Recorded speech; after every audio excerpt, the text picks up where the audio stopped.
এই মৃত নারীকে গোসল করাতে গিয়ে কেন সবাই দৌড়ে পালিয়ে এসেছিল?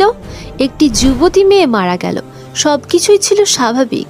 গোসল করানোর সময় গোসল দানকারী মহিলা যখন মৃত লাশের মুখে পানি ঢেলে দিচ্ছিলেন, তখন হঠাৎই তার মুখটা বদলে যেতে লাগলো।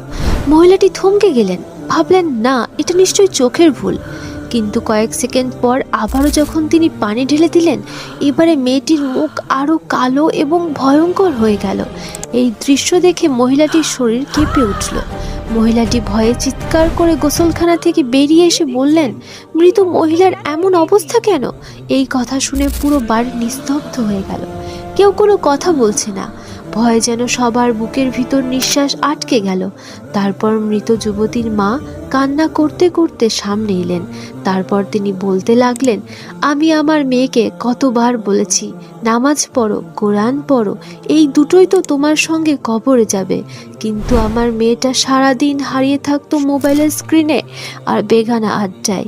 এই গল্পটা শুধু একজনের নয়, এই গল্পটা আমার, তোমার, আমাদের সবার। আল্লাহ আমাদের সকলকে এরকম লাঞ্ছিত হওয়া থেকে হেফাজত করুন। প্রিয় বন্ধুরা, কমেন্ট বক্সে লিখতে ভুলবেন না। আমিন।